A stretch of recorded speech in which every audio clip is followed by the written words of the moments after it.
அனைவருக்கும் அன்பான வணக்கம். மனிதநேய பண்பு, மனிதவள மேம்பாடு இவற்றை பற்றி பதிவிலே நாம் தெரிவிக்கின்றேன். அரிது அரிது மானிடராய் பிறப்பது அரிது என்ற முன்னோர்கள் வார்த்தைக்கேற்ப இந்த மனிதம் அதனுடைய வளர்ச்சி ஆதி காலத்திலிருந்து இன்று வரை நவீன காலம் வரை அந்த மனித வளம் எப்படி வளர்ந்திருக்கிறது, எப்படி வளர்த்தெடுக்கப்பட வேண்டும், அந்த மனிதம் வளம் வளர்ப்பதற்கான கூறுகள், அந்த நிர்வாகம், ஒட்டுமொத்த வளர்ச்சி, ஒரு தனி மனிதனுடைய மனித மாண்பு, மனித வளம், ஒரு கூட்டு முயற்சியில் நிர்வாகத்தில் அந்த மனித வள மேம்பாடு, ஒரு சமூகம் இணைந்து, ஒரு வட்டாரம், ஒரு மாவட்டம், ஒரு ஒன்றியம், ஒரு மாநிலம், ஒரு தேசம் எப்படி இணைந்து ஒரு நிர்வாக திறமையில் அந்த மனித வளத்தை கட்டமைப்பு செய்யப்படுகிறது என்பதையும், உலக நாடு மத்தியில் அந்த நாட்டினுடைய மனித வளம், இந்த நாட்டில் உள்ள பொருளாதார வளம், அதை மேம்படுத்துகின்ற வளம், இவற்றை நாம் சிந்திப்போம். அது சிந்திப்பதற்கு முன்னால் ஏற்கனவே நான் பதிவு செய்த பதிவுகள் அடிப்படையில் கல்வி முன்னேற்றம், சிந்தனை, அனுபவங்கள், நெறிப்படுத்தப்பட்ட இளமை, அன்பு செய்தல், இப்படிப்பட்ட நிலையினுடைய உச்சிக்கட்டம்தான் இந்த மனித வளம். இந்த கூறுகள் எல்லாம் வளர்த்தெடுக்கிறது இந்த மனித வளத்தினை. இந்த மனித வளம் வளர்ப்பதற்கு அடிப்படை தேவை கூறுகள் என்னால் அதுதான் கல்வி. அப்போ தொடக்க கல்வியின் தரமே அந்த நாட்டினுடைய வளமாக மாறுகிறது. அப்போ அந்த கல்வி வளத்தை நாம் வளர்ப்பதன் மூலமாகத்தான் சான்றோர்கள், அறிஞர்கள், இந்த உலகமே கையளவு இன்று மாறி இருக்கிறது, சுருங்கி இருக்கிறது என்றால், விஞ்ஞானத்தில் மேம்பட்டு இருக்கிறது என்றால், இந்த மனித வளம் வளர்ந்திருக்கிறது என்றால் அடிப்படை ஆதாரம் இந்த கல்வியே. ஒரு மர வியாபாரி ஒரு மரக்கட்டை விறகுகளை தன்னுடைய உழைப்பின் மூலம் ஒரு 100 ரூபாய்க்கு விற்கின்றான். ஒரு சேலை செய்வது கூட குடிசை தொழிலில். அதே அவன் படிக்க படிக்க அந்த தொழில்கள் மாறுகின்றன. அவனுடைய வளம் உற்பத்தி செய்யப்படுவதிலும் மேம்படுத்தப்படுவதிலும் வளர்கிறது. ஆகவே அந்த கற்றலினுடைய நுண்ணறிவு, அந்த நிலைகள் மாறுவதற்கான அந்த மனித வளம். ஆகவே நாம் ஒவ்வொருவரும் தனி வளத்தில் தன்னுடைய இண்டிவிஜுவல் கெப்பாசிட்டியில் நாம் வளர்த்தெடுத்து கொள்ள வேண்டும். அடுத்தது கூட்டு குடும்பம். அந்த குடும்பங்களில் உறவுகளின் மூலம் நம்முடைய மனித வளம் வளர்கின்றது. இன்று உதாரணம், நம்முடைய பண்டைய தமிழ் காலத்திலிருந்து சேர, சோழ, பாண்டியர்கள், பெரிய மாமன்னர்கள் இந்த தமிழகத்தில் கல்வி வளர்ச்சிக்காக பெரிய வளர்ந்திருக்குது. ஆகவே பகுத்தறிவு என்ற ஒரு நிலையில் நம்முடைய சுயம் அறிவு ஆகியவற்றை வளர்த்தெடுக்க நம்முடைய முன்னோர்கள், பேர் மேதைகள், நம்முடைய பெரியார் அண்ணாதுரை அவர்கள், நம்முடைய காமராஜ் அவர்கள், நம்முடைய முத்தமிழ் கலைஞர் அவர்கள், டாக்டர் எம்ஜிஆர் அவர்கள், இன்று வீரமுத்துவேல், நம்முடைய முத்துவேல் கருணாநிதி மகன், நம்முடைய தமிழக முதலமைச்சர் அவர்கள், நம்முடைய பாண்டியினுடைய முதலமைச்சர் அவர்கள் இந்த கல்வி திட்டத்தின் மேம்பாட்டுக்காக அதிக நிதி ஒதுக்கீடு செய்து இந்த கல்விதான் இந்த நாட்டினை முன்னேற்றும். இன்று பல ஐஏஎஸ்கள், பல இளைஞர்கள் ஐடியிலே பல நாடுகளெல்லாம் நம்ம தமிழகத்தினுடைய பெருமையை, கல்வி சார்ந்த நிலைகளை வெளிப்படுத்துகின்றார்கள் என்றால் இதுதான் இந்த மனித வளம் இந்த தமிழகத்திலே இருக்கிறது என்று அர்த்தம். அவர்கள் சென்றுகின்ற அரசு திட்டங்கள், உதாரணமாக 37 அரசு துறைகள் இருக்கின்றன. அந்த 37 அரசு துறைகள், அந்த ஒவ்வொரு போக்குவரத்து துறை, விவசாயத்துறை, மின்சாரத்துறை, இவைகளெல்லாம் ஒவ்வொரு தனி இயக்கங்கள் அல்ல. இவைகளெல்லாம் ஒன்றிணைத்து இந்த மனித வளம் மேம்பட்டுக்காக உதவுகின்ற கூறுகள். ஆகவே ஒவ்வொரு துறையின் சார்பாகவும் அந்த வளர்ச்சி மேம்படுத்தப்படுகிறது. அதுக்குத்தான் நிறைய அரசு திட்டங்கள்.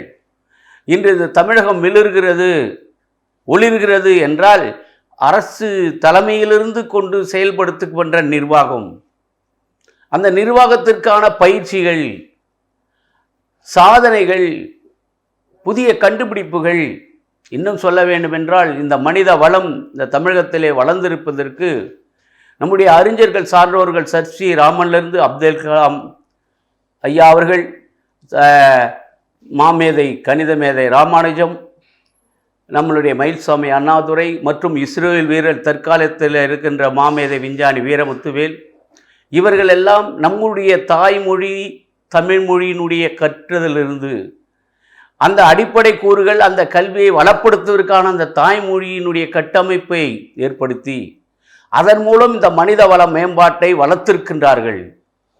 ஒரு மனிதனுடைய மனித வளம் வளர்ந்திருக்கிறது என்றால் அவன் இண்டிவிஜுவல் கெப்பாசிட்டி மட்டும் அல்ல, ஒரு சமூகமும் ஒரு குடும்பமும் சேர்ந்து அந்த மனித வளத்தை கட்டமைக்கின்றது. எப்படி என்றால் நம்முடைய பெற்றோர்கள், நம்முடைய முன்னார்கள், திருவள்ளுவர் எடுத்துக்கொள்ள வேண்டும் என்றால் இந்த மனித நேயம், இந்த கல்வி சார்ந்த செயல்பாடுகள், தனி மனித ஒழுக்கம், ஒரு சமூகம், பல தலைப்புகளில் 1330 திருக்குறள் சார்பாக நம்மளுடைய மனித வளத்தை கட்டமைத்து அந்த 2000 ஆண்டுகளுக்கு முன்னாடியே இந்த மனித வள மேம்பாட்டினுடைய செய்திகள், தகவல்கள், நோட்கள் எல்லாம் வெளிவந்திருக்கின்றன. ஆகவே இந்த தமிழ் மொழி எல்லாவற்றுக்கும் மேலாக இருக்கின்றவருடைய மூத்த மொழி, பண்பாடு கலாச்சாரமான மொழி எல்லாம் இந்த மனித வளத்தை வளர்த்தெடுக்கிறது என்பதை நாம் பார்க்கிறோம். இன்று கூட 10ஆம் வகுப்பு 12ஆம் வகுப்பு தேர்வில் இந்த நம்மளுடைய மாணவர்கள் மாணவிகள் 95% மேல் வெற்றி பெற்றிருக்கின்றார்கள். மனித வளத்தை லட்சியத்துக்கு சென்று கொண்டிருக்கின்றார்கள். எவ்வளவு பெரிய வாய்ப்பு! நம்மளுடைய அலுவலர்கள், பெரிய ஐஏஎஸ் அலுவலர்கள், பெரிய சயின்டிஸ்டுகளாம் உலக நாடுகள், ஏன் நம் பாரதத்திலும் பல இடங்களிலிருந்து அந்த கல்வி மேம்பாட்டை, அந்த மனித வள மேம்பாட்டிற்கு எடுத்துக்காட்டாக இருக்கின்றார்கள். ஏன் மற்றவர்கள் பொறாமைப்படக்கூடிய நிலையில் கூட இந்த மனித வளம் இந்த தமிழகத்திலும் புதுவையிலும் வளர்ந்திருக்கிறது என்றால் நாம் நம்முடைய அரசுக்கும் நம்முடைய பெற்றோர்களுக்கும் நம்மை உருவாக்கி அந்த கல்வி சாலைகளுக்கும் ஆசிரியர்களுக்கும் இந்த மனித வளத்தை ஒவ்வொருத்தரும் பெற்றுக்கொண்டதற்கு நன்றி சொல்லவர்களாக இருக்க வேண்டும். ஆகவே ஒரு பள்ளியினுடைய தொடக்கம், அந்த வகுப்பறை ஒரு செங்கலால் கட்டப்பட்டது அல்ல, அது இருக்கிறது கட்டப்பட்டு. ஆனால் அதன் உள்ளே ஒரு அறிஞர்கள், சான்றோர்கள், மனித வளத்தை வளப்படுத்துகின்ற சான்றோர்கள் உருவாக்கப்படுகின்றார்கள். அந்த உருவாக்கப்படுவதற்கான கற்றல் வெளிப்பாடுகளை, கற்றல் திறன்களை அந்த ஆசிரியர்களுக்கு பயிற்சி கொடுக்கின்றார்கள். ஆகவே ஒரு சமூகத்தில், ஒரு துறையில் ஒரு கட்டமைப்பினுடைய பணியாளர்களை நியமிப்பது, அதற்கு தலைமை பண்பு ஏற்படுத்துவது, அது நிர்வாக சீர்திருத்தம் செய்வது, அந்த பணியாளர்களுக்கு தேவையான பணப்பலன்கள் அளவிற்கு என்ற வசதிகளை செய்து கொடுப்பது, அவர்கள் குறைகளை நிவர்த்தி செய்து கொள்வது, இப்படிப்பட்ட ஒரு கட்டமைப்பின் மூலமாக தான் இந்த துறையும் வளப்படுத்தி இந்த மனித வளத்தை மேம்படுத்துமான ஒரு கட்டமைப்பு ஏற்படுத்தும். 1926 தான் சீர்திருத்தம் இந்த வளம் என்ற ஒரு கட்டமைப்பையும் பாரதத்தில் உருவாக்கி அந்த அடிப்படையில் மனித வளத்தினுடைய கட்டமைப்புகளை வளர்க்க வேண்டும் என்ற ஒரு நிலையில் இன்று செயல்பட்டு கொண்டு வருகிறது. அப்போ ஒரு தனி மனிதனுடைய கட்டமைப்பு மனித வளம் ஒரு ஒருங்கிணைப்பு செயல்களில் இருக்கிறது என்றால், ஒரு உதாரணம் நம்முடைய உடல் அமைப்பு எடுத்துக்கொள்ளுங்கள். இவை ஒருங்கிணைந்து செயல்படுவது இந்த மனித வளம், இந்த உடல்.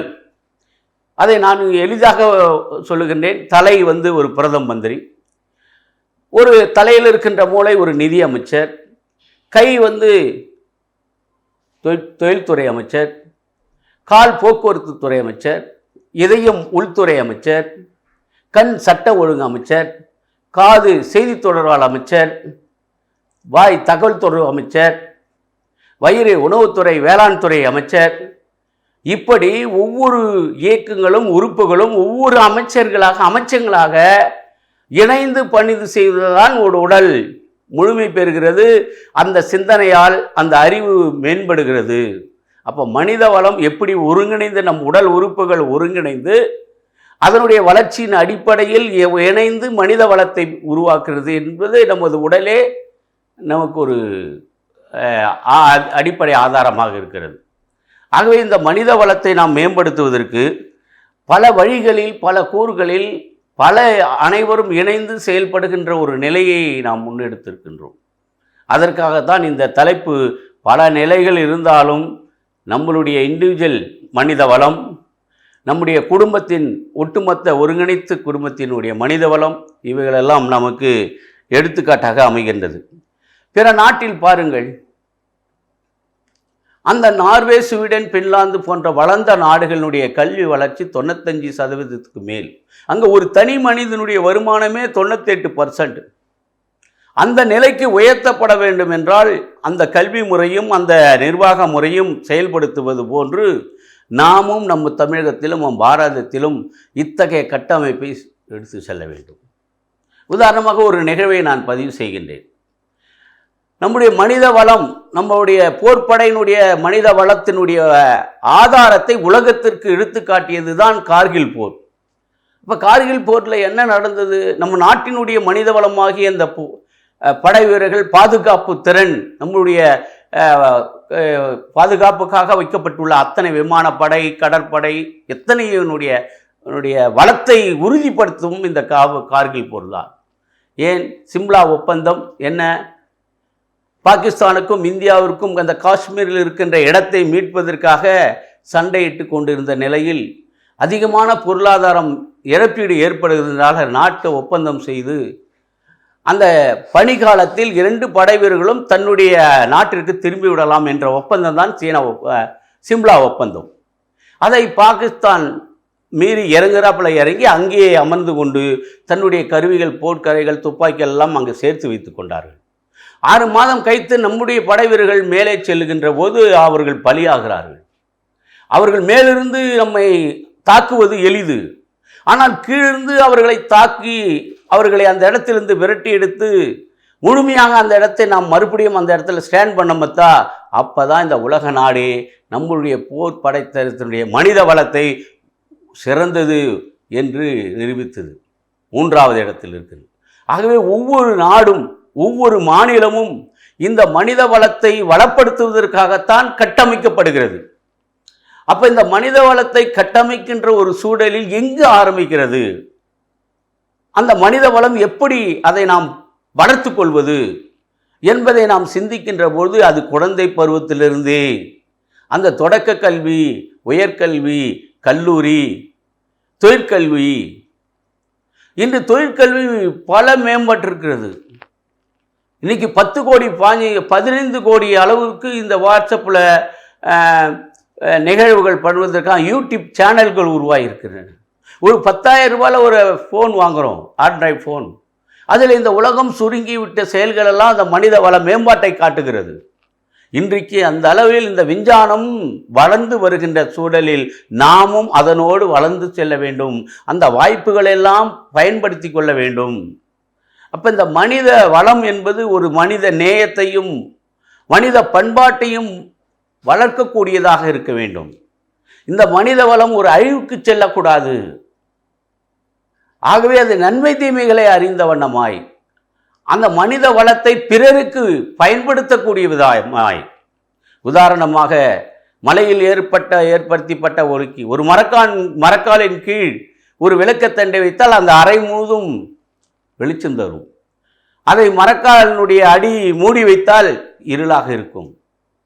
ஆகவே ஒரு உப்பு சுவை, இந்த உலகத்திற்கு உப்பாய் இருங்கள், ஒளியாக இருங்கள்.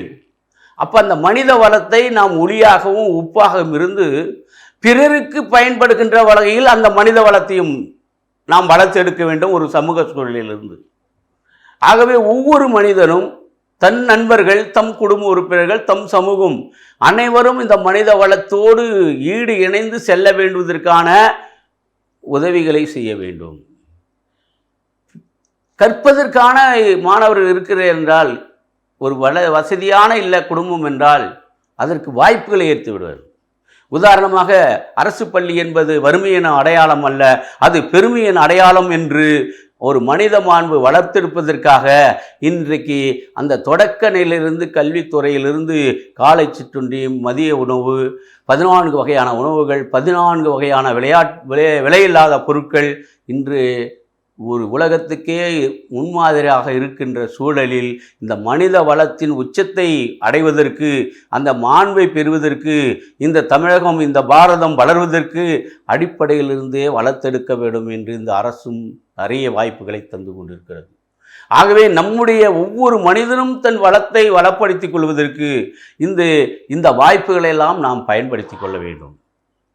சிறந்த சான்றோர்கள், சிறந்த அறிஞர்கள், அவருடைய வாழ்க்கையினுடைய தத்துவங்கள். முடியாது என்று ஒன்று இல்லை. ஆகவே ஒவ்வொரு நிலையும் நாம் ஆய்ந்து இந்த மனித வளத்தினுடைய தன்னுடைய வளத்தையும் தன் சார்ந்தவருடைய வளத்தையும் பெற்றுக்கொள்ள வேண்டும். அதற்காகத்தான் ஒரு வளம் பெருக வேண்டும் என்றால் அது அடிப்படை பணியாளர் நியமனம், அவர்களுக்கு பயிற்சி, அவர்கள் சார்ந்த குறைகளை தீர்த்தல், இப்படி ஒரு கட்டமைப்பு ஏற்படுத்தினால்தான் இந்த மனித கல்வித்துறை மட்டுமல்ல, அதனால தான் மனித வள மேம்பாட்டுத்துறை என்று ஒரு கல்வித்துறையை வைத்திருக்கின்றார்கள். மற்ற துறையெல்லாம் போக்குவரத்து துறை, மின்சாரத்துறை, விவசாயத்துறை என்று இருக்கிறது, அமைச்சகமும் இருக்கிறது. ஆனால் இதை கல்வித்துறை என்ற ஒரு நிலையில் இல்லாமல் மனித வள மேம்பாட்டுத்துறை என்ற அடிப்படையில் இந்த கல்வித்துறை வருகிறது. அப்போ கல்வித்துறையினுடைய வளர்ச்சி தான் அந்த மனித வளம்பாட்டினுடைய மனிதனுடைய வளத்தை, அந்த வாழ்வை சீர்தூக்கி செழிப்புற செய்கிறது. ஆகவே இந்த அடிப்படை கல்வியை நாம் பின்பற்றுவோம். இந்த அடிப்படை கல்வியிலிருந்தே அந்த மனித வளத்தை வளர்ப்பதற்கான அந்த மாணவர்களுக்கு பயிற்சிகள். ஒரு மாணவன் பள்ளியில் படிக்கின்ற மாணவன் சுயநலம் இல்லாமல், இப்போது உதாரணம், ஒரு பள்ளியிலே கை கழுவுகின்றார்கள். நின்ன இடத்துலேருந்து அங்கங்கே கை கழுவித்த விட ஒரு மரமோ ஒரு செடியோ இருக்கிறது என்றால் அந்த வேர்களுக்கு தண்ணீர் ஊட்ட அந்த பாட்டில் எடுத்துன்னு போய் கழுவி அந்த மரத்திற்கு தண்ணி ஊட்டாமலும் இருக்கும், தன்னுடைய கை சுத்தம் பண்ணாமலையும் இருக்கும். இந்த பழக்கத்தை அவன் கற்றுக்கொள்ள வேண்டும். ஒரு வழியில் வருகின்ற வயத்தில் ஒரு பெரிய பள்ளம் இருக்கிறது. அப்போ அந்த பள்ளத்தை சரி செய்வதற்காக ஒரு கல்லை எடுத்து சமன் செய்துகிறான். ஏனென்றால் அவன் சமன் செய்வது அவனுக்கு மட்டுமல்ல, அந்த வழி வருகின்ற அனைத்து வண்டிகளும் அந்த பள்ளத்தில் இறங்கி போகிறதுனால ஒரு பெட்ரோல் மிச்சமாகிறது. இந்த சிந்தனையில் அவன் பருக வேண்டும். அப்போ ஒவ்வொரு சிந்தனையும் பெற்றோர்கள் அந்த பிள்ளைகளுக்கான அந்த மனித மாண்பு வளர, மனித வளம் பெற அவர்களை நல்ல வார்த்தைகளை கூறி அவர்களை நல்ல விதமாக பாராட்டி வளர்த்தெடுக்க வேண்டும். ஒரு பள்ளியிலே ஒரு மாணவன் தங்கியிருக்கிறான் விடுதலை என்றால் அந்த மாணவனுக்கு மட்டும் சில பிஸ்கெட்டு மிக்சர்லாம் வாங்கின்னு போய் வாடான்னு கூப்பிட்டு அவனை இங்கே துண்டுட்டு வாயெல்லாம் தொடச்சிட்டு போடா அப்படி என்று சொல்வதை விட, உன் நண்பர்கள் அவர்களுக்கும் சேர்த்து இதெல்லாம் அவங்களுக்கு கொடு, அல்லது அந்த நண்பரையும் கூப்பிட்டு அந்த பெற்றோர் அந்த மாணவரை பார்க்க சென்ற போது அவனோடு சேர்ந்த அத்தனை பேருக்கும் கொடுப்பதான ஒரு நிகழ்வை வளர்த்தெடுக்க வேண்டும். நான் ஒரு சமயத்தில் பார்த்தேன், ஒரு பெற்றோர்களும் இன்னொரு பெற்றோரும் ஏதோ வாய்க்கால் தாண்டையில் சண்டை மாட்டிக்கினான். இதை அந்த மாணவன் பார்க்கிறான். அவன் அப்பா அடிபட்டு விட்டான். ஆகவே அந்த மாணவன் என்ன பண்ணுறான், அவனோடு படிக்கிற அந்த பையனை கூப்பிட்டு, நான் நேராக பார்த்தேன், கரண்ட்டில் ஒயரை சொருவிட்டு அந்த ஒயரை இவன் மேலே வைக்கிறான். உடனே ஷாக் ஆகி போச்சு. உடனே அந்த ஒயரை பிடுங்கி விட்டேன். அவனை விசாரித்த போது என் அவங்க அப்பா அடிச்சிட்டாரு. அப்போ அவனுடைய தாக்கம் இவனுக்குள் வருகிறது. அப்போ எங்கே அந்த மனித வளம் வளரும்? அப்போ அந்த பெற்றோர்கள் நம்மளுடைய பிள்ளைகள் குடும்பத்தில் இருக்கும்போது கூட கணவன் மனைவிக்கு ஏற்படுகின்ற ஒரு சண்டை ஏற்படுகிறது. அப்போ அந்த சண்டை ஏற்படுகின்ற போது பிள்ளைகளுக்கு அதை அறிந்து கொள்கிறார்கள். இதை தவிர்க்க வேண்டும். அந்த மனித வளம் பெருக வேண்டும் என்றால் அது குடும்பத்திலிருந்தே வர வேண்டும். நான் ஒரு சமயத்தில் ஜெர்மன் பள்ளி கல்லூரி மாணவர்கள், MSW முடித்த மாணவர்கள் ஒரு நாடோடி மாணவர்களுக்காக தொகுப்பு வீடு கட்ட வந்தார்கள். அவர்களிடம் தங்கியிருந்தோம். அவர்களோடு இணைந்து அந்த குடும்பங்களுக்கு வீடு கட்டி கொடுத்தோம். அவருடைய ஆதாரம், குடியிருப்பதற்கான ஆதாரம் மனித வளம் வளர வேண்டும். ஆகவே இந்த கீழ்ப்பட்ட இருக்கிற மக்களுக்கு கல்வி அறிவே இல்லாத, முதல் தலைமையிலேயே படிக்காத அந்த குழந்தைகள் கல்வி கற்க வேண்டும் என்பதை நாம் முன்னெடுக்க வேண்டும். அதற்கான நான் நிறைய பணிகள் என்னுடைய பணிகாலத்தில் செய்திருக்கின்றேன். அப்போ அந்த பெற்றோர் வந்த மாணவர்கள் சொல்கிறார்கள், எப்படி எனக்கு 30வது ஆண்டு திருமண நாள், 40வது ஆண்டு திருமண நாள் என்று அவர்களுக்கு ஒரு ஸ்வீட் கொடுக்கிறார்கள். அப்போது ஒரு சகோதரி கேட்கிறாள், எப்படி 30 ஆண்டுகள் உங்களுக்கு ஒரே மனைவியா என்று கேட்கிறார். இப்போ அந்த மனித மாண்பை அவர்கள் எந்த அளவுக்கு பாருங்கள். அந்த நாட்டில் பிரதர் சிஸ்டர் தான் ஒரு புள்ள எனக்கு ஜோசியம் பாருன்னு கேட்டு, எனக்கு எத்தனை கணவன், முதல் கணவனுக்கு எத்தனை பையன் என்று கேட்கிறார்கள். அவருடைய பண்பாடு, மனித வளம் வளர்ப்பதற்கான ஒரு ஒழுக்கம் இருக்க வேண்டும், ஒரு சிறந்த கட்டுப்பாடுகள் இருக்க வேண்டும். அதன் அடிப்படையில் தான் அந்த மனித வளம் நம்மை மேம்படுத்துகிறது. ஆகவே இந்த செயல்கூறுகள் எல்லாம் எங்கே வரணும்? அடிப்படையிலிருந்து, ஆதாரத்திலிருந்து அவன் லட்சியமாக அவனுக்கு கூடுகின்ற எல்லாத்தையும் சேர்ந்து வர வேண்டும். இப்போது ஒரு மாணவன் 600க்கு 600 மார்க் எடுத்திருக்கின்றான், 599 மார்க் எடுத்திருக்கின்றான். அவனுடைய தனி மனித வளம் மட்டும் அவனுக்கு உயர்ந்ததா? இல்லை. அவன் படித்த பள்ளி, அந்த மாணவன், அந்த தலைமை ஆசிரியர், அந்த ஆசிரியர்கள், அந்த பள்ளிக்குழு எஸ்எம்சி, அந்த பள்ளியினுடைய கட்டமைப்பு, அந்த பள்ளியினுடைய அனைத்து தேவைகள், அந்த பெற்றோர்கள், நண்பர்கள், இவர்களெல்லாம் சேர்ந்து ஒருங்கிணைந்ததால்தான் அந்த பள்ளி 100% வெற்றி பெறுகிறது. அந்த பள்ளி மாணவி தமிழகத்திலே முதல் மாணவியாக வந்ததற்கு, அந்த மனித வளம் பெற்றதற்கு காரணம் ஒருத்தர் மட்டுமல்ல, இவைகள் அனைத்தும் ஒருங்கிணைந்து செய்தனுடைய பலன்தான் அதனுடைய பலன். ஆகவே தான் ஒரு கல்வித்துறையில் அந்த நிர்வாக பயிற்சியும் தலைமை ஆசிரியருக்கு தலைமை ஆசிரியர் மற்றும் தலைமை பண்பு தலைவர் என்ற நிலையில் ஒருங்கிணைந்து இந்த தலைவர் தலைமை ஆசிரியராக எப்படி இருப்பது, தலைவராக இருந்து கொண்டு அந்த பள்ளியை எப்படி, அந்த மாணவருடைய கற்றல் விளைவுகளை எப்படி முன்னெடுப்பது, அந்த மாணவர்களை எப்படி பாராட்டுவது, அவர்களுக்கு எத்தனை வகையான பயிற்சிகள் இந்த அரசு துறையின் சார்பாக, கல்வியின் சார்பாக அவன் வாழ்க்கை மேம்படுத்துக்கான பயிற்சிகள் என்னென்ன, தேர்வுகள் என்னென்ன, இதன் மூலம் அவர்களுக்கு அந்த வாய்ப்புகளை கொடுத்து அந்த பள்ளியும் அந்த மாணவர்களையும் அந்த சமுதாயத்தை முன்னேற்றுவதற்கான ஒரு பயிற்சி தேவைப்படுகிறது. இந்த பயிற்சி தான் மனித வளத்தை மேம்படுத்துகிறது. ஆக ஒரு தலைமை பண்பை மேம்படுத்துவதற்கும் அந்த தலைமை பண்பினுடைய மனித வளத்தை மேம்படுத்துவதற்கும் ஒவ்வொருத்தருக்கும் இந்த பயிற்சியும் அனுபவமும் தேவைப்படுகிறது. அதைத்தான் இன்று கல்வித்துறையிலே செய்கிறார்கள். எந்த துறையை எடுத்துக்கொண்டு வேணாலும் அந்த துறை சார்ந்த பயிற்சிகள் வழங்கப்படுகிறது. இவைகளெல்லாம் ஒட்டுமொத்தம் சேர்ந்தனுடைய அடிப்படையில் தான் இந்த மனித வளம் மாண்பு பெறுகிறது. மனித வளம் ஒரு நேசம், ஒரு புனிதம் பெறுகிறது. ஆகவே இந்த மனித வளத்திற்கு நாம் நன்றி உள்ளவர்களாகவும் இருக்க வேண்டும். நன்றி சொல்லும் வார்த்தை வாழ்வை வளமாக்க வித்தை. ஆகவே ஒரு மனித வளம் பெற்றிருக்கிறது என்றால் திரும்பி பார்க்க வேண்டும், அதை நாம் செயல்படுத்த வேண்டும். உதாரணமாக ஒவ்வொரு இடத்தில் காட்டும் கருணை, ஒவ்வொரு மனித வளம் பெற்றவர்கள் ஒவ்வொரு இடத்தில் காட்டும் கருணை கோடி வல்லம் நம்மை தேடி வரும், கோடி மடல் பலன்கள் நம்மை தேடி வரும். மனித வாழ்வில் கஷ்டமும் நஷ்டமும் வருகிறது தான், ஆனால் அது கடவுளுடைய பயிற்சி. அதே போல மகிழ்ச்சி தொடர்வதும் நிகழ்வதும் நடப்பதும் வாழ்க்கையில் வரும் சுழற்சி முறையே. இந்த மனித வளத்தில் மனித மேம்பாட்டில் வரும் நிலைகள் இவைகள். முடியும் என்று சொன்னால், முடியும் என்று தெரிந்தால் முயற்சி எடு, முடியாது என்று சொன்னால் அதுக்கு பயிற்சி எடு. இதுதான் மனித வளத்திற்கு. முடியும் என்று சொன்னால் அதற்கு முயற்சி எடு, அந்த வளத்தை வளப்படுத்துவதற்கு. முடியாது என்று சொன்னால் பயிற்சி எடுத்துக்கொள். இந்த பயிற்சி எடுப்பதனால்தான் அந்த மனித வளமும் நம்முடைய வாழ்க்கை பயனும் முற்று பெறுகிறது. தோற்றுவிட்டோம் என்று இல்லை, தோல்விதான் வெற்றிக்கு அடிப்படை.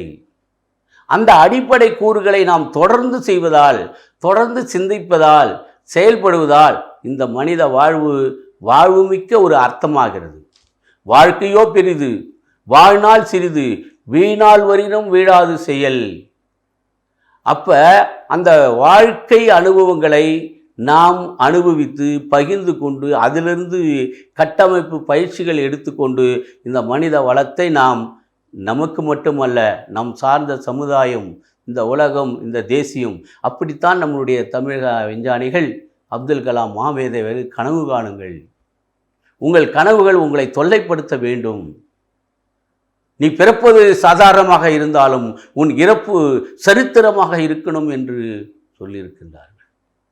ஆகவே இந்த மனித வளத்தை மேம்படுத்தப்பட்ட சான்றோர்களை பற்றி பாருங்கள், மேதைகளை பற்றி பாருங்கள், பாரதியாருடைய கனவுகளை பாருங்கள், அவருடைய லட்சிய நோக்கி பார்வையை பாருங்கள்.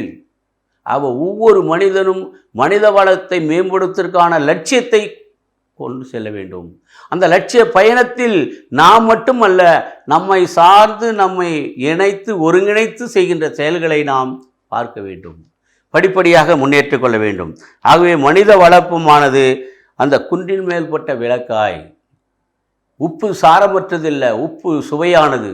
அது சுவையானது ஒரு பெரிய ஒரு பாடை சோற்றில் ஒரு புடி உப்பு தான் அதை சுவை தருகிறது. ஆகவே எவ்வளோ வளங்கள் இருந்தாலும் இந்த கல்வி என்பது மனித வளத்தை மேம்படுத்துகின்ற ஒரு அறிவு சார்ந்த ஒரு படைப்பு. கல்வி மட்டும்தான் அந்த மனித வாழ்வை கரை சேர்க்கும். குடிசைவாசி கற்றால் கோபுரவாசி. நேற்று வரை படிக்க தெரியாதவன் குடிசைவாசியாக இருந்தான். ஆனால் இந்த படித்தனுடைய முன்னேற்றத்தில் அவனுடைய வளமும் பெறுகிறது, அவனுடைய குடும்பங்களுடைய பிள்ளைகளின் வளமும் பெறுகிறது. அவை கல்வி மாற்றம்தான், வகுப்பறை மாற்றம்தான் ஒரு தலைமுறை மாற்றமாக மனித வளம் மேம்படுத்துகிறது. இன்னைக்கு பாருங்கள், நம்முடைய பெற்றோர்கள் அந்த காலத்தில் 6-7 பிள்ளைகள் வளர்த்து இந்த கல்வி வசதி இல்லை. ஆனால் திண்ணைக்கு திண்ணை பள்ளிக்கூடம். நம்முடைய காமராஜ் அவர்கள் அந்த மாணவருடைய நிலை அறிந்து அந்த கற்றலுடைய அடிப்படை ஆதாரம்தான் இன்றைக்கு நம்முடைய அம்பேத்கர் அவர்கள் இந்த சட்டத்தை ஏற்றி இந்த நாட்டினுடைய பெரிய மனித வளத்தை ஒரு நீதித்துறையின் பிரகாரம், ஒரு சட்ட ஒழுங்கு பிரகாரம், அரசியல் அமைப்பினுடைய சட்டத்தை வைத்து ஒருங்கிணைத்து இன்று இந்த மனித வாழ்வு வளம் பெற்றுகிறது என்றால் இந்த சட்ட மேதை அம்பேத்கர் அவர்கள். அதை நாம் எண்ணி பார்க்க வேண்டும். இப்படிப்பட்ட ஒரு கட்டமைப்பு மூலம்தான், ஒரு நிர்வாக சீர்திருத்தங்கள் மூலம்தான் நம்முடைய மனித வளங்களை வளப்படுத்துவதற்கான முன்னேற்பாடுகளை நம் பெரியோர்கள் செய்து வைத்திருக்கின்றார்கள், வடிவமைத்து வைத்திருக்கின்றார்கள். ஆகவே இந்த வடிவமைக்கப்பட்ட அந்த மனித வாழ்வை வீணாக்கக்கூடாது. நம்முடைய உயிர் இறைவன் தந்தது. அந்த உயிர் மனித வாழ்வு மிக்கவராக இருக்க வேண்டும், 4 பேருக்கு பயனுள்ளதாக இருக்க வேண்டும். இந்த சமுதாயத்தில் உன்னுடைய கல்வி கற்றதுடைய பயன் 4 பேருக்கு தெரிந்திருக்க வேண்டும், பழக இருக்க வேண்டும், 4 பேருக்கு உதவி செய்யணும். ஆனால்தான் தானத்திலே சிறந்தது கல்வி தானம். ஆகவே இந்த உடல் உறுப்பை எடுத்துக்கொள்ளுங்கள். இது மதிப்புமில்லாத கிட்னி, மற்ற நுரையீரல், சுவாசம் இவைகள்லாம் பாருங்கள். இன்றைக்கு தேவைப்படுகின்ற போது அதை பிறரிடம் இரத்தம் கொடுத்து அந்த மனித மாண்பை வளர்ப்பதற்காக செய்கின்றார்கள். ஆகவே இவ்வளோ உடல் அமைப்பு ஒரு நம்மளுடைய படைப்புகளிலே உயர்ந்த ஒரு படைப்பும் இந்த மனித படைப்பு. இறைவன் சாயலாக படைக்கப்பட்ட இந்த மனிதன், இறைவனுக்குத்தான் இந்த மனித மாண்பு சொந்தம். அதன் அடிப்படையில் ஒவ்வொரு நாளும் புதிய நாள் என்று ஆராய்ந்து, ஒவ்வொரு நாளும் புதிய நாளால் ஆராய்ந்து அதை தொடர்ந்து அதை பின்பற்றி வருந்தால் நாம் அந்த இலக்கை அடையலாம். அப்போ ஒவ்வொரு நாளும் நம் மனித வளத்தை மேம்படுத்துவதற்கு ஒவ்வொரு நாளும் புதிய நாள். காலத்தை வீணாக்காதீர்கள், நேரத்தை வீணாக்காதீர்கள். நேரத்தையும் காலத்தையும் வரையறுத்து கொள்ளுங்கள், திட்டமிடுங்கள், செயல்படுத்துங்கள். அப்பொழுது தான் இந்த மனித வாழ்வினுடைய வளம், மனித வாழ்வினுடைய சிறப்பு நமக்கு வெளிப்படுத்தும். ஆகவே இந்த மனித வாழ்வையும் மனித வளத்தையும் இன்று வாய்ப்புகள் வழங்கி கொண்டிருக்கின்ற அத்தனை நிர்வாகத்திற்கும், நம்மளுடைய அரசுக்கும், நம்முடைய பெற்றோர்களுக்கும், நம்முடைய நண்பர்களுக்கும் அந்த வாய்ப்புகள் கொடுப்பதை பயன்படுத்தி கொள்ளுங்கள். வாய்ப்பை பயன்படுத்தினால் வாழ்க்கை வசந்தமாகும், மனித வாழ்வு வளரும், மனித வளம் மேங்கும். இந்த உலகமே மனித மாண்பும் மனித வளமும் நாம் பெறுவதில் முன்னிலையில் இருப்போம். நன்றி, வணக்கம்.